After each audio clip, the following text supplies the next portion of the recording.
A team of volunteers is making sure that everyone staying at the Ronald McDonald House this Christmas can feel the holiday spirit. I'm Bronte Sorotsky with why they say they've been doing this for over 18 years. Plus a car show that did more than just show off the cars. Also, we're going to take you to two of the many local shops celebrating Small Business Saturday. After a nice and mild Saturday, we're going to turn chilly thanks to a quick cold front for our Sunday, but we still have a good mild stretch for the week ahead of us. We'll start breaking your weather down with first weather on the way. The 4 states' most watched news starts now. A tradition of bringing Christmas to sick children and their families returns to Joplin for the 18th year. KOAM's Bronte Sorotsky spoke with 3 volunteers at the Ronald McDonald House of Joplin on how they're using their hobby of collecting to ensure everyone is able to celebrate Christmas. A trio of volunteers reunites to bring joy to local families. 18 years. This will be our 18th year. Stephanie Everett is a part of the 4 States Village People, a group of collectors that every year sets up their Christmas village at the Ronald McDonald House in Joplin.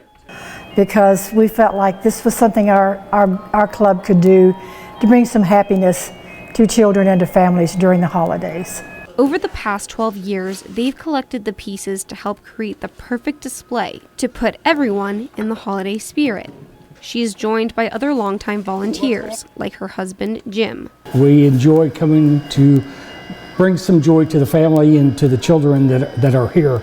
The Ronald McDonald House has been set up basically for a home away from home type thing. The Ronald McDonald House is a place for families of sick children being treated at a local hospital to stay. These volunteers didn't want these kids or their families to miss out on Christmas. Being Christmas spirit, I guess you'd say, and all the kids enjoyed it.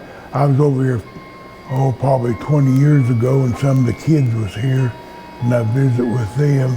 Although the village takes a little over an hour to set up, volunteers say it's worth it to bring a smile to people's faces. So we feel that during the holidays is a special time that we can do something to bring a little bit of joy into the people that are facing hardships with health issues as well as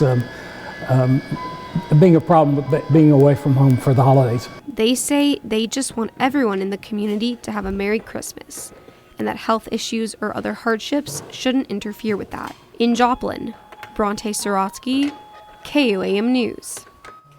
The Christmas Village display will remain up until New Year's. Well, a car show was held in Webb City today to help area children. The 2021 Toy Drive and Car Show was held in the Junkerville parking lot in Webb City.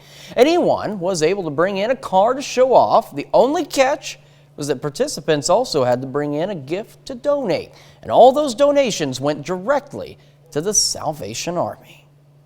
I just thought about it. I was like, I'm a car person. A lot of people I know is car people. So I said, what better way to have toys to be donated to the Salvation Army off of a car show. So that's what I ended up doing. It took a little while for it to get off its feet and get going. After the car show, a convoy of the cars left Webb City to drop off the toys at the Salvation Army. And certainly beautiful weather for getting out there for the car show. Nick Kelly joining us. Yeah, it's definitely we did fare better with temperatures compared to yesterday, Chris. In fact, let me just go ahead and pop the numbers up for you. 42 this morning, a lot better than the 20s that we had to start out with. I believe that was yesterday morning. But then a high of 61 degrees. That's back above our normal high of 54 degrees for this time of the year. Sitting underneath quiet skies, that's what we've been doing all evening long. But we're starting to see some cloud cover from the north try to head in. That will start to try to shake things up a bit by sunrise. But more importantly, though, we've got a northerly breeze kicking in. That's because a cold front passing through is ready to send us back into the mid-30s as we get your Sunday morning started. Most of us will bottom out around 35 degrees, but partly to mostly sunny skies, and thankfully a light north breeze means we won't have any problems going back into the 50s. So chillier tomorrow, but we've got quite a mild stretch ahead of us for the week ahead, Chris. We'll break down those numbers here in a bit. All right, Nick, thank you. While many retailers were celebrating Black Friday yesterday with special deals and sales, a number of local businesses were celebrating today as Small Business Saturday. One of the many local shops taking part is Salty Sloth in Webb City. It opened its doors early this morning where some lucky tea aficionados got a chance to win free tea for a year. Co-owner Misty Winningham says there's several reasons it's important for communities to support their local businesses. I think the mom and pop shops, the small businesses, are what make our community up, honestly. I think it brings us all together. They're more prone to give back to the schools and the kids and the families in the area. So I think it's a big role. Now, starting December 1st, Salty Sloth is having a 12 Days of Christmas event where proceeds raised will help their Joplin and Webb City locations buy toys for 3 families in each community this Christmas. And as we mentioned, several local businesses are taking part in Small Business Saturday. That includes those in Pittsburgh, like The Finishing Touch. Santa has certainly been busy across the 4 states over the past week, making visits at several locations, and he did make some time to stop by The Finishing Touch. While you were there, if you visited today, you could get your photo taken with the jolly old elf and even order some custom prints to send off to Grandma and Grandpa. It's really important to remember your small businesses when making your purchases, especially this year when shipping might be hard to get things. Remember those people that are local, and they probably have it waiting for you in your shop. It means a lot to shop local. You're supporting those people that own those businesses, and you're supporting the people that they employ as well, which is huge for our community. And of course, Santa very happy about this. Small Business Saturday started about 10 years ago. And we take this time now to honor one of our many 4-state heroes. William Gillette served in the Navy from 1971 to 1975. His hometown, Nevada. And we're proud to recognize William Gillette, tonight's 4-state hero. And of course, remember, learn more about all of our heroes or to nominate one of your own at any time. All you need to do is log on and head over to our website. That's KOAMnewsnow.com. A little later on the news at 9, a state of emergency is declared in New York amid rising COVID numbers. Once again, we kept things nice and quiet all across the region today, and thankfully, with a good change in the wind, it wasn't quite so cold to start this morning out. Then again, we are going to see just one brief chilly day before we go right back into a mild stretch for the week ahead. But this view from Indigo Sky outside of Seneca, Missouri has been quiet, with people coming and going in the parking lot, sure, but the skies above stayed about as quiet as can be. And we're going to stay quiet again for tomorrow, but again, briefly turning chilly for Sunday. We'll be dipping back into the 50s, but a good mild stretch lined up for much of next week, including going into next weekend, the first weekend of December, mind you. But that's when I'm still watching some rain chances that could try to sneak in as late as Saturday afternoon or Saturday evening. As far as temperatures today, better compared to the other day. We started Black Friday out in the lower to middle 20s before we thankfully went back into the upper 50s. Lower to middle 40s rather this morning before we topped out in the lower 60s at Joplin Regional this afternoon. For the rest of the area, we all dropped back into the upper 30s and lower 40s this morning. Made it to the upper 50s already by the noon hour, and then sent afternoon highs into the lower and even some mid 60s on the board. So again, these numbers pretty hard to come by during the late part of November. But that southerly breeze that we had yesterday turned westerly throughout the afternoon, but now we're seeing that northerly breeze kicking in. That's because, if we take you back to the map, even though we don't have a lot to show you here other than rain along the Gulf Coast, certainly working into Texas, we actually have a cold front that is working on through. Not a lot of moisture with it. This might bring in some cloud cover at times tomorrow, but this is what's going to bring in that brief chill to wrap up the weekend tomorrow. And in the upper levels, no big immediate storm systems on the way. So we're going to keep things quiet for the next few days. That is for sure. As we look through the rest of the night, though, even behind the passing cold front, we're going to see maybe some passing clouds work in from the northwest overnight. In general, though, nothing underneath the clouds, and unfortunately, it doesn't stop us from dropping back into the mid-30s across much of the region to start the morning out. But we do warm things up throughout the day tomorrow. We'll just be bouncing back and forth between partly and mostly sunny skies during the day. But eventually, we are going to see temperatures go from 35 in the morning to 49 by noon and a high of 53. That northerly breeze thankfully stays light throughout the day at 5 to 10 miles per hour. But once we head into Sunday night, Monday morning, A southerly breeze returns. That means we'll only drop back into the upper 30s to near 40. And we're looking good for Monday. Mostly sunny, highs in the lower 60s. That's not looking too bad to get the new work week and school week underway. In fact, we're looking okay through Tuesday, but then I want to watch a quick wave on Wednesday. That could try to bring a few showers our way, but still, that will not stop us from hitting highs in the 60s for the middle of the week. Quiet Thursday and Friday, and then I want to see how this system tracks out of the southwest. That still wants to try and bring us our next best shot, if you will, for any scattered showers or even a few thunderstorms late on Saturday. But pretty dry overall throughout the next several days, Chris. 53 tomorrow, 64 on Monday, staying at that territory through Wednesday, and maybe pushing into the mid-60s by Thursday.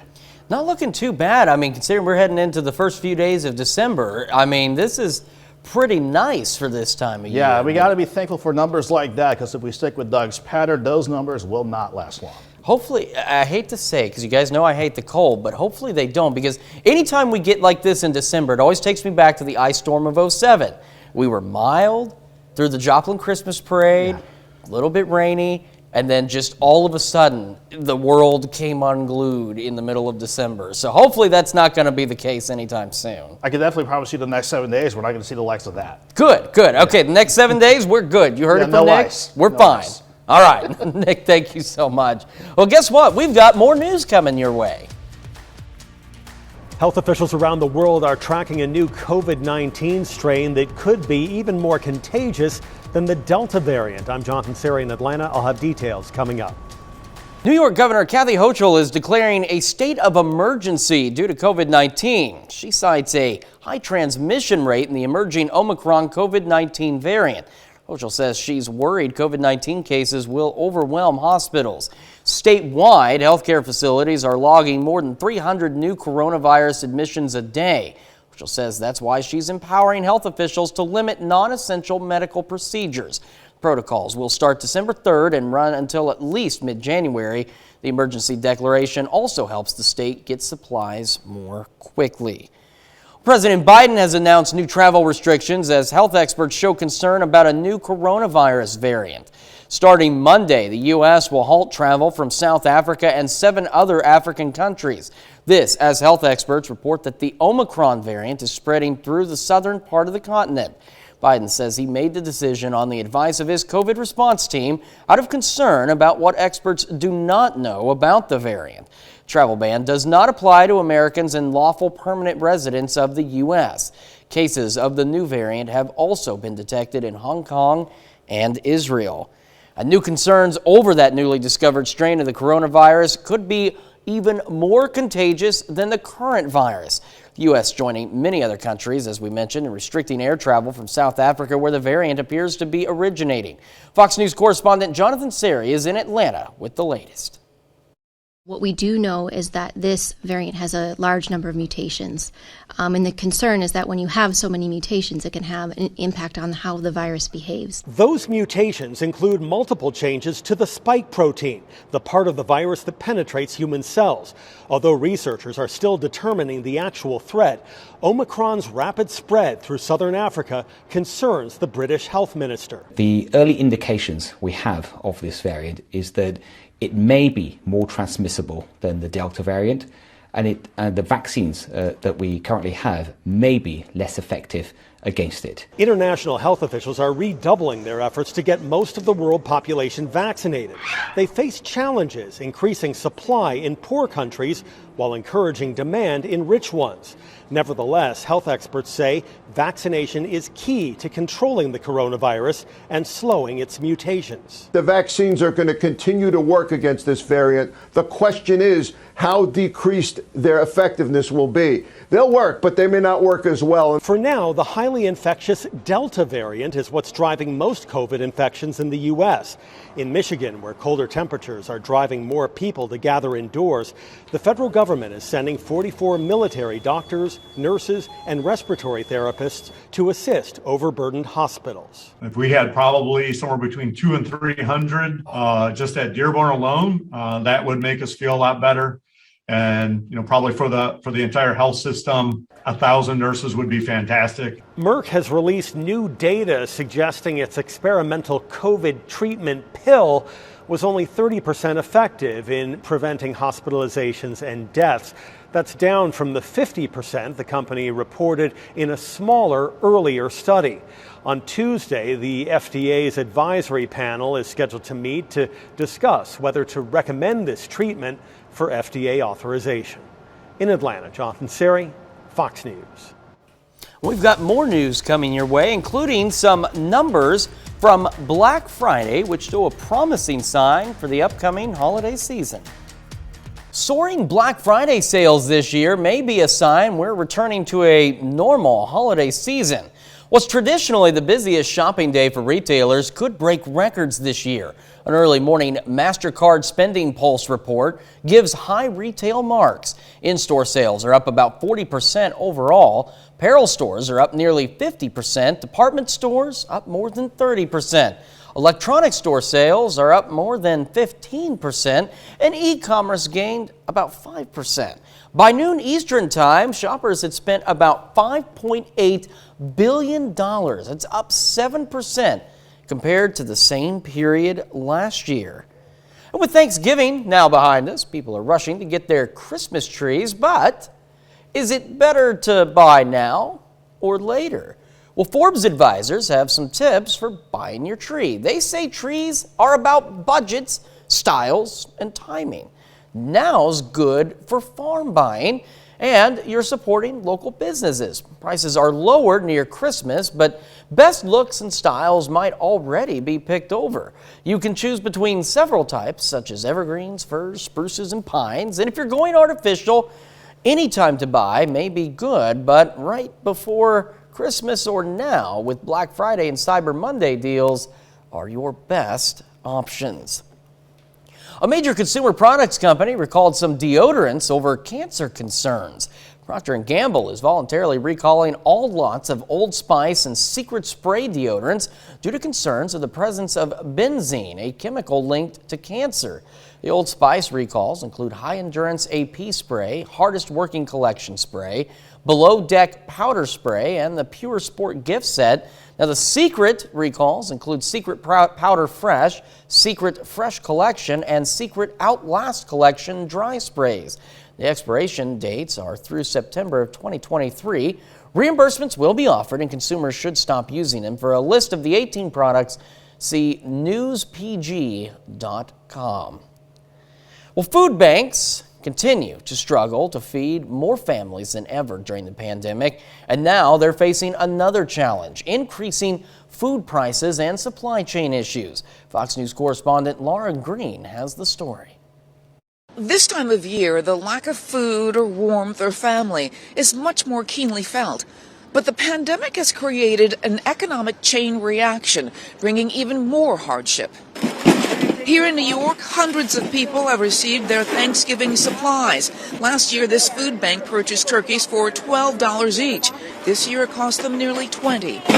Food banks across the country are struggling to provide meals and supplies to an ever-growing number of people who are feeling the economic pinch. Supply chain disruptions, transportation shortages, lower inventories at manufacturers, labor shortages have resulted in increased costs, decreased stock, and delayed deliveries for charitable food organizations. The increase in food prices is a real challenge for meeting the needs of people who are struggling to put food on the table across the country. Our food banks are seeing prices that are 2 to 3 times what they were just 9 months ago. According to Feeding America, there was a 44% increase in meals to people in need in 2020 and a 58% increase in the amount of supplies food banks had to purchase. One food bank in New Jersey said before the pandemic, they distributed 50 million meals. Food a lot of times is the last thing that people, they pay their rent first, they pay their medicine, they pay they pay their car, they pay their heating bill, but everything is going up exponentially. And, salaries aren't going up, to really, head off, those costs. So if you had problems, before the pandemic and you had problems during the pandemic, you're still continuing to have problems. This year, they're on pace to distribute nearly twice that, 95 million meals, because the need is that great. The best way to help is to send money. Every dollar goes to buy meals. If you can't send cash, donate your time. Volunteers are needed as well. In New York, Lauren Green, Fox News. Still ahead on the news at 9, an ancient mummy uncovered in Peru. A piece of Peruvian history dating back hundreds, maybe even thousands of years ago has been unearthed. Researchers in Lima discovered a well-preserved mummy that could be at least 800 years old and perhaps more. The mummy was found in an underground funerary structure tied with ropes and in a fetal position and is believed to be from a pre-Incan culture known as the Chanca. The mummy was also found with various offering materials such as pots, ceramics, and gourds containing botanical remains. Archaeologists hope that the discovery will shed more light on history and culture. We got 30 more minutes of news, weather, and sports headed your way on the news at 9. We begin with police investigating a shooting at a mall in Washington. Plus, a shooting in Tennessee, Nashville, leaves 3 people dead and 4 injured. Also, Amazon workers protest the internet giant on Black Friday, and stores across the country are facing a great threat from smash and grab thieves. Washington State Police are involved in a manhunt after an active shooter incident at a mall seriously wounded 1 person. Gunfire erupted at the food court in the Tacoma Mall shortly after 7 local time, while shoppers were in the mall for Black Friday shopping. 1 shooting victim is reportedly in serious condition. 1 local report says officers working in the mall saw a small group get into a dispute which escalated to gunfire. Another report says a witness heard about 15 shots fired, sending shoppers running or sheltering in place as stores were forced to lock down. No suspects have been arrested, but police say there is no longer a threat at the mall. 3 people were killed in a shooting at a Nashville apartment on Friday night. Police say 3 men, all in their late teens and early 20s, died in the shooting. 4 others were injured, 3 adults and a 13-year-old that were taken to the hospital with non-life-threatening gunshot wounds. Authorities recovered 2 guns at the scene. Police also say there was no sign of forced entry. No arrests have been made and the investigation is ongoing. Police are still working to figure out who is responsible and why they did this. Some Amazon workers used this Black Friday to protest their employer. They marched from Jeff Bezos' home, New York City home rather, he's Amazon's founder, to Howard Schultz's penthouse. The Schultz runs Starbucks. It was part of a global day of protest called Make Amazon Pay. Organizers say Amazon has been profiteering during the pandemic, busting unions and committing environmental crimes. Rallies and strikes were organized in 20 countries. Workers went to Schultz's home in solidarity with Starbucks employees trying to unionize. Well, stores across the country are facing a threat from smash and grab thieves who show up, rob them, and then leave as quickly as they came. And in the center of the problem are stores in San Francisco's Bay Area, as thousands of dollars of merchandise have been stolen. Fox News correspondent Claudia Cowan has the story. 'Tis the season for thieves to ransack stores, grab as much as they can carry, and resell the stolen loot online. I probably saw 50 to 80 people in like ski masks, crowbars, like a bunch of weapons. They were looting the Nordstrom right here. From Chicago to Los Angeles, from high-end retailers like Louis Vuitton to neighborhood pharmacies, packs of young adults are overwhelming employees, smashing display cases, clearing shelves, then running out to getaway cars. Every detail carefully planned to push millions in stolen goods out through third-party sellers in time for the holidays. After the looting spree in San Francisco last weekend, the governor is promising an aggressive response. We need to investigate these crimes. We need to break up these crime rings. And we need to make an example out of these folks. Industry leaders say San Francisco is the epicenter of organized retail crime, a growing problem that costs American retailers $68 billion a year.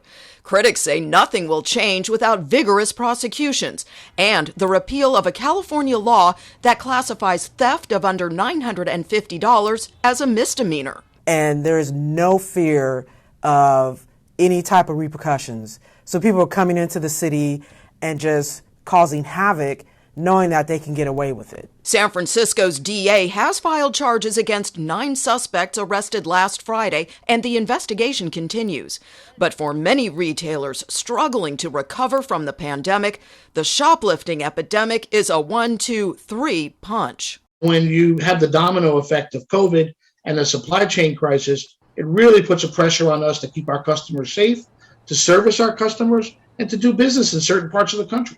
At shopping malls across the country, police are beefing up patrols, even as they warn more of these smash and grabs could happen, driven by holiday shopping and the online demand for good deals on luxury items. In Walnut Creek, California, Claudia Cowan, Fox News. Later, after sports, we're introducing you to an Afghanistan musician who experienced a very special reunion. Thankfully, we kept quiet once again as we continue throughout the rest of this holiday weekend. In fact, we're still looking quiet with the latest look that we have from Indigo Sky Casino and Resort outside of Seneca, Missouri, showing clear skies up top, but we may have to bring a few bits of cloud cover here and there our way as we go into the overnight hours. But overall, again, can't deny how good it was to see skies stay quiet throughout the day and how temperatures responded to that. If you remember, Black Friday morning, we dropped back into the lower to middle 20s to start the day out, but thankfully we catapulted back into the upper 50s. Mid 40s, lower to middle 40s this morning before dropping regional top back out around 61 degrees during this afternoon. But everybody had quite a cool start. In fact, a cold start for some with upper 30s, lower 40s all across the board. But then by noon, we all pushed well into the 50s, most of us in the upper 50s. Then we saw afternoon highs in the lower 60s, mainly around the Joplin and Pittsburgh metros. But once you worked west of the area, saw more mid and even some upper 60s popping up. And these are the kind of numbers that primarily want to stay with us throughout the course of the week ahead. But there's going to be a slight hiccup in that plan as we head through tomorrow, because that westerly breeze we had throughout the day is turning more northerly now, and that's a light north breeze that'll stick with us throughout the night. But with that light north breeze, it's indicating that even though we're not seeing any activity in our immediate part of the four-state region, that north breeze is coming in courtesy of a cold front. Not a lot of moisture with it. All the moisture is being hogged by an upper level low near the Gulf of Mexico. All this is going to do is turn us a bit chillier as we wrap up the weekend tomorrow. But in general, no big storm systems immediately off to our west. So that's a good indication that at least for the next 2 to 3 days, we're going to stay about as quiet as can be. And certainly that applies for tonight. Even on the backside of the cold front, some passing clouds that'll try to work out of northern Kansas and southern Nebraska. Other than that, we're quiet tonight, but plan on the cold start for Sunday morning. As overnight lows drop back into the mid-30s. As we go throughout the day, we'll just bounce back and forth between partly to mostly sunny skies, a light northerly and sometimes northwesterly breeze at times. It's going to make for a chilly afternoon tomorrow, but still a good rebound once we get past 35 in the morning. We'll go to 49 by noon and a high of 53 degrees. Fast forward to Sunday night, though. Here's 10 o'clock. We'll already start to drop back into our lows, upper 30s to near 40, and it holds there throughout the overnight because the southerly breeze starts to return, and that, with mostly sunny skies on Monday, will take us back into the lower 60s. So not looking bad. And keep in mind, this is late November and early December, these days that we're talking about as we run you through the rest of the future track. We just got the jet stream mainly sticking around the region. That will keep us primarily in the 60s, but I do want to watch for a quick wave that might want to bring a few showers our way on Wednesday. Quiet for Thursday and Friday, but then sticking with Doug's pattern, we'll watch for our next storm system with maybe another shot for a few showers or storms late on our Saturday, next Saturday. But again, mainly a quiet stretch. And temperatures that are pretty hard to come by, Chris, for late November and early December. 53 tomorrow, mid-60s Monday through Wednesday, most days around 64 and maybe pushing near 66 by Thursday. These are absolutely just gorgeous temperatures for this time of year, and it's a shame they can't stick around for the rest of the season, but I mean, we'll take them while we can get them. Yeah, and we certainly will, because I still think that once we get past that system by next Saturday, I think that's when temperatures will take a tumble. So you definitely hit the nail on the head. We better enjoy it while it's here. Yeah, I'm not looking forward to that tumble. I might take a tumble with those temperatures. Yeah. Thank you so much. Well, coming up, Webb City hosts Jackson for the Class 5 state semifinal. Danny Terzer has the highlights next. Today is the day the Frontenac Raiders have been waiting and working for. The Raiders are playing for the Class 3A state championship for the first time since 2017. Frontenac has one more team in their way, undefeated defending champions Andale. First half, Raiders force a fumble. Mario Mangini recovers for Frontenac, but the Raiders down 18-0 at half. Frontenac never found an offensive rhythm today. Riley Marks blows the play up for Andale. Raiders would punt it back to the Indians. Gage Prosser had a big day for Andale. Here, he breaks loose and gets away for the 50-yard touchdown. Andale scores 35 in the second half to finish the game. They win their third straight 3A state championship. Frontenac finishes as state runner-up with a 10-3 overall record. Oh, we'll remember it forever. A great group of kids. Nobody thought we'd be there after week 9 or week 8. So to what they did, to have the turnaround, the dedication, the focus, and just we played some really good football in November. And to get here it's only 16 teams are playing the day. Unfortunately, we lost, but seniors have a lot to be proud of today. In Missouri, the Lamar Tigers continue their pursuit for back-to-back state championships. The Tigers get a home game in the Class 2 state semifinal. Lamar hosts Richmond this afternoon with a spot in the title game on the line. Lamar on the 2-yard line. Joel Beshore crosses the goal line.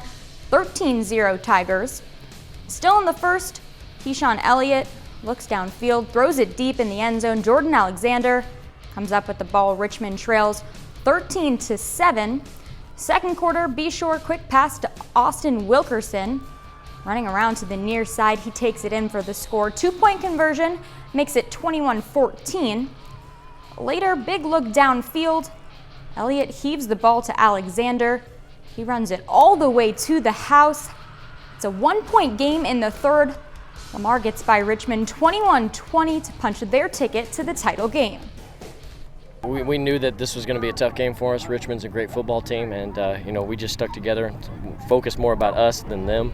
And the ball bounced our way a couple times, and we were able to come out. That's part of being a team. Is you overcome adversity, no matter what it is. You don't know what's going to happen, especially when you're playing good football teams. Bad things are going to happen, and you're going to have to overcome those and find a way to win. And our guys found a way today. In the Class 5 state semifinal, Webb City returns to the Final Four to host Jackson this afternoon. Webb City sets the tone early. First possession, Cole Vaden hands it off to Cade Wilson. He finds a gap, takes it 35 yards in for the score. After the first, Webb City leads 14-0. Wilson, a big problem for Jackson today. 2-yard touchdown run, his third of the half. And then Vaden connects with William Hayes. And a few plays later, Dupree Jackson runs it in. 4 touchdowns on 4 possessions. Webb City dominating 28-6 at half. Wilson back to work here up the middle. His 4th time in the end zone now. 35-6 Cardinals. Jackson, though, plays a much better second half. Joshua Werenberg gets in on the far side. Cardinals defense gets a few huge 4th down stops late in the game. And Webb City is able to close it out 35-21. The Cardinals are headed to the state championship. Just having some success. That first drive was probably 80 yards, I think, wasn't it? And score. I think that gave our guys some success, or gave our guys some confidence. And it's been a different year this year for us. We've been the underdog a few times, and as I told our kids, I said, it doesn't matter what everybody else thinks around. Wherever it is, it's all that matters is what the guys in our locker room, in our sideline feel. The Pittsburgh State and Missouri Southern women each play in their final non-conference games today before MIAA play kicks off next week. Missouri Southern at home against Oklahoma Panhandle State. Big win for the Lions, 80-52. Caitlin Honeycutt drops 18. Lacey Stokes finishes with a double-double. The Pitt State women host Missouri SNT. They also get a lopsided win, 82-57. Erin Davis has a career day, scoring a team-high 20 points. The men also in action. Missouri Southern hits the floor against John Brown. Lions get the win 72-63. Winston Desiso steps up, scoring a team-high 24 points. Pittsburgh State still searching for their first win, hosting Baker. They get it tonight, 68-50. Antonio Givens finishes with a double-double, 22 points and 10 rebounds. It's an outstanding day in local sports all around. I mean, Frontenac unfortunately falling, but man, did they play a good game and a great season. So, I mean, that's what matters. Right, and super exciting days for Webb City and Lamar. They get to move on, so we got more football. We certainly do. Football seems to never end in the 4 states. Danny, thank you so much. We'll be right back after this. Chaos of the Taliban takeover this summer, so many people and organizations, including Fox, stepped up to evacuate as many people as possible. This is the story of one of those evacuees and his son, refugees and musicians, who, through their music, inspire hope for the future. Fox News correspondent Brian Yennis reports. Ahmad Fanous is one of Afghanistan's most famous musicians. It's my life, my love. The music is my love. And he was a judge on the TV singing competition show Afghan Star. He's pretty famous, I would say. Ahmad's son, Elham, is himself a renowned classical pianist who's been studying in the U.S. for 6 years.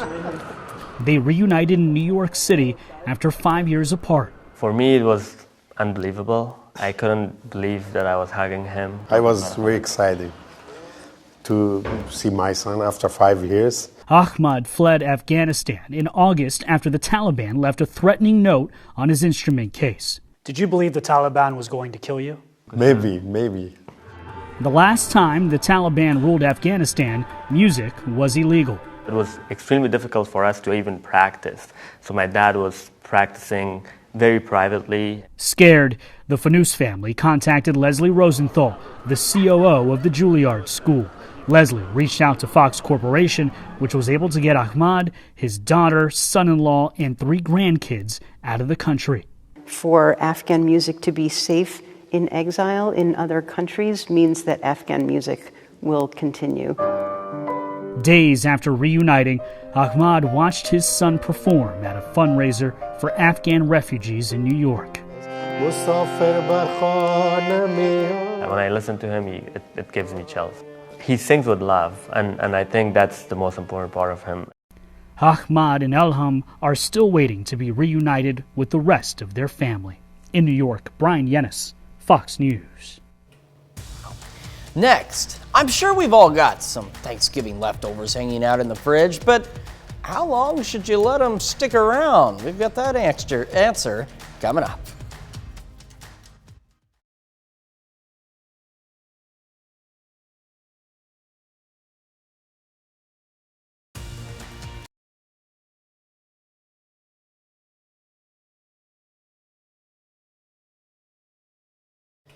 It's November's gift that keeps on giving. Thanksgiving leftovers. Well, and here's how long some of them keep. According to the U.S. Department of Agriculture, they have some reminders on Turkey Day leftovers, depending on being in the fridge or the freezer. Now, leftovers can last anywhere from 3 to 4 days to up to 6 months. And the USDA says to put them in shallow containers 2 hours after cooking. There's no recommendation on freezing turkey, but in the fridge, 3 to 4 days is good. Stuffing, gravy, potatoes, yams, and green beans are fridge okay for 3 to 4 days. Cranberries and sauces, 7 to 10 days.